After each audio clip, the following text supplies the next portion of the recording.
All right, joining us now, I can't believe the Harris campaign offered a surrogate, but they did, and we're very glad to have Democratic Colorado Governor Jared Polis is with us. I love Colorado, love the people of Colorado. Rocky Mountain High, wish you'd go red instead of blue. All right, I want to ask you serious questions and see if you're going to give me straight answers. And I'm going to give you time to answer. Great. Kamala Harris co-sponsored with Bernie Sanders, the new Green Deal. $93 trillion, new Green Deal, which is a cradle to grave, womb to the tomb, government-sponsored, covered everything. And we don't know, with 35 days before Election Day, if she still supports it. She co-sponsored it. Do you think the new Green Deal is good for America and the fact that she co-sponsored that? I'll answer that very clearly, Sean. And first, thanks for having me on. I appreciate you having a fair and fair chance. Why are Democrats afraid of me? I'm a nice guy. Oh, no, I'm not afraid. Hey, look, Donald Trump once supported single-payer health care, and he said so publicly. When was that?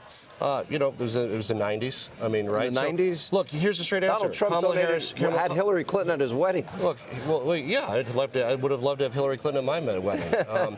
But look, here's the deal. But she did this, she does not 2019. She does not support all the policies of the Green New Deal. When did she stop supporting him, and why doesn't she say that, and why doesn't she do interviews? Well, look, like any bill, it's a big, complicated bill. Does she support investments in clean infrastructure? Some of them were in the American Recovery Act, the Infrastructure Act. She co-sponsored it. Yeah.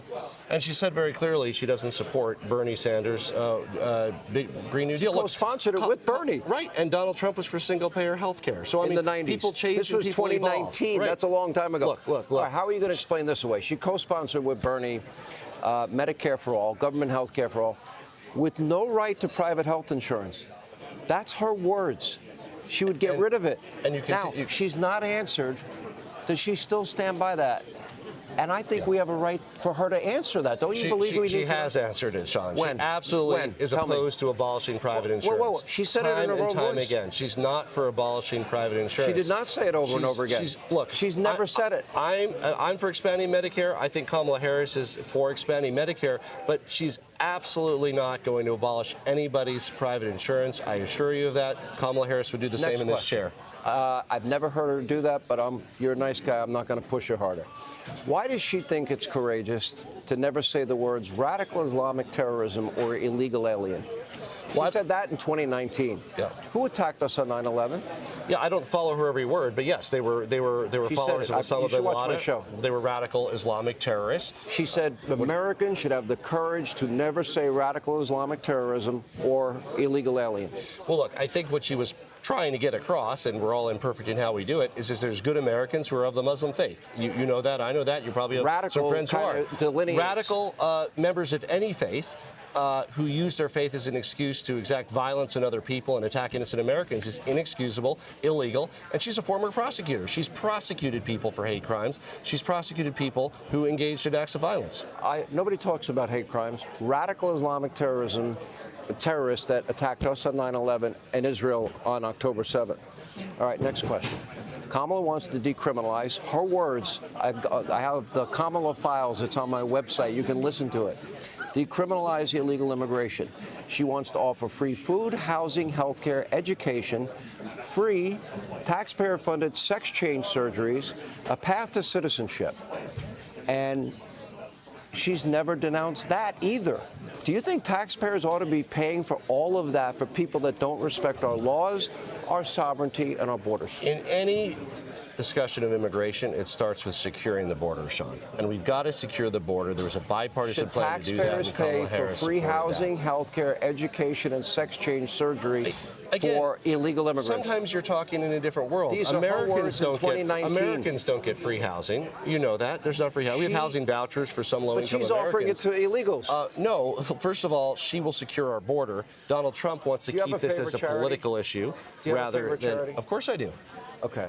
I will bet you any amount of money that I can play those words in her own words saying that she supports all of that. Well, I mean, look, you can play a lot of words, and I wish you did more, of Donald Trump saying things that are totally important to what he believes Donald in. Trump every He's day. been on every side of every issue. You're defending Kamala, so well, what I'm saying is you think American taxpayers should pay for housing, health care, education, and sex change surgery? As somebody who's been to the border, as somebody who's been governor of Colorado and been in Congress, I trust Kamala Harris to secure the border. Do you support those policies?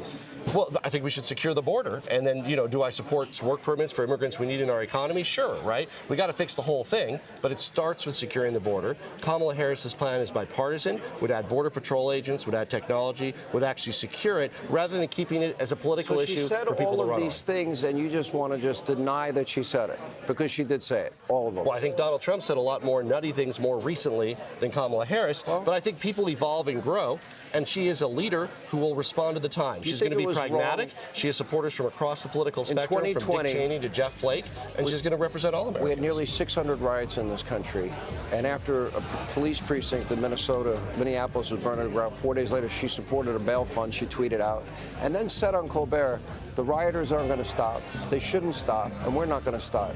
Did she support insurrection that day? I think she's the kind of president that can bring people together rather than divide us and play people against one another. You're not going to answer, are you? I think she can heal a lot of these issues that are dividing our country, and that was a symptom of what was wrong with our country. And I don't think Donald Trump's the person who can do it. Would go back to the days of chaos rather than forward with the one thing I'll say is I had to leave New York State because 2 governors wanted me out. I think I'd still go to Colorado because you'd invite me. We would welcome you there. We'd love to have your show based there, whether it's permanent or temporary. Come on out anytime, Sean. We appreciate you coming on. Thank you, Governor. Appreciate it. Hey, Sean Hannity here. Hey, click here to subscribe to Fox News YouTube page and catch our hottest interviews and most compelling analysis. You will not get it anywhere else.